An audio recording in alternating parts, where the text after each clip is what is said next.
semuanya, jumpa lagi dengan Pantun Rohani. Ini dia nih Pantun Rohani untuk hari ini dengan Yan Feby di Surabaya bersama Angelita di Malang.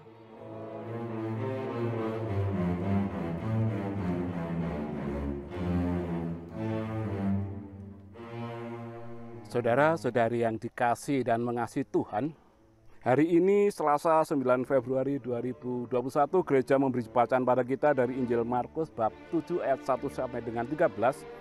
Perikop ini mengisahkan ketika rombongan orang-orang Farisi dan ahli-ahli Taurat dari Yerusalem datang mencari Yesus, dan ketika melihat Yesus bersama murid-muridnya, dilihat beberapa muridnya makan dengan tangan najis, maka mereka bertanya kepada Yesus, "Mengapa murid-muridmu tidak mematuhi adat istiadat nenek moyang kita? Mengapa mereka makan dengan tangan najis?" Ya, pembangunan kini sudah bagus-bagus, walau tetap saja ada yang pesimis. Kata kaum Farisi kepada Yesus, "Muridmu makan dengan tangan yang najis." Mendapat pertanyaan seperti ini, Tuhan Yesus yang sudah lama geram dengan sikap dan tindakan orang-orang Farisi dan ahli-ahli Taurat yang lebih mementingkan hal-hal yang sifat lahiriah, maka dengan keras Tuhan Yesus memberi jawaban begini, "Benarlah nubuat Yesaya tentang kamu, hai orang-orang munafik. Sebab ada tertulis, bangsa ini memuliakan aku dengan bibirnya, padahal hatinya jauh daripadaku. Percuma mereka beribadah kepadaku, sebab ajaran yang mereka ajarkan ialah perintah manusia." Gunakan bahasa Indonesia baku.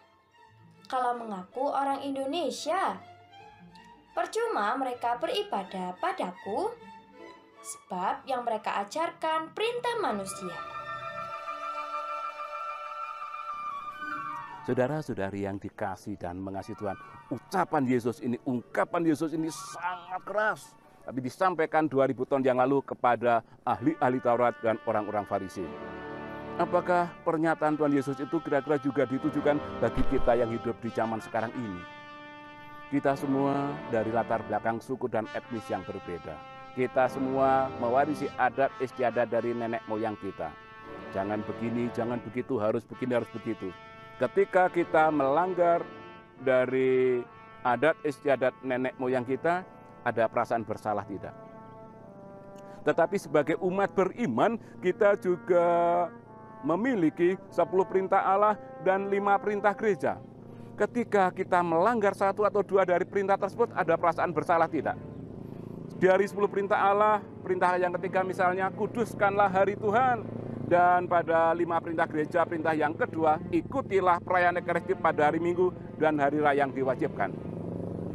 Ketika kita tidak ke gereja di hari-hari tersebut, ada perasaan bersalah tidak? Ada juga perintah gereja, mengaku dosalah sekurang-kurangnya setahun sekali. Ketika lebih 1 tahun kita tidak mengaku dosa, ada perasaan bersalah tidak?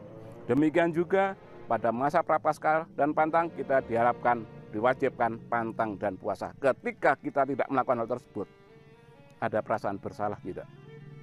Ketika tidak ke gereja, ketika tidak berpantang dan berpuasa, ketika tidak mengaku dosa lebih 1 tahun, tidak ada perasaan bersalah. Sementara melanggar ajaran nenek moyang kita, ada perasaan bersalah. Jangan-jangan yang dikatakan Yesus juga untuk kita. Percuma mereka beribadah kepadaku, karena yang mereka ajarkan adalah perintah manusia. Masih saja orang-orang cari celah. Sehingga hanya jadi disiplin semu. Sungguh pandai kau singkirkan perintah Allah Agar dapat memelihara adatmu.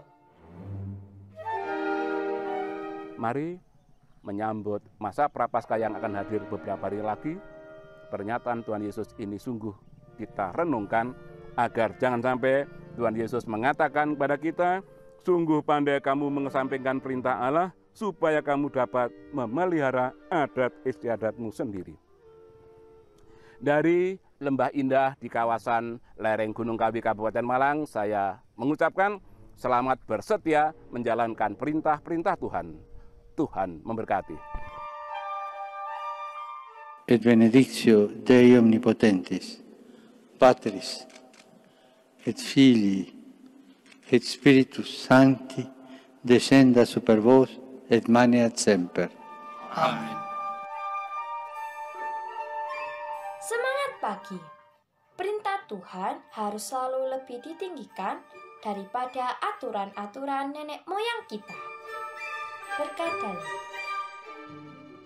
Terima kasih, berkah dalam.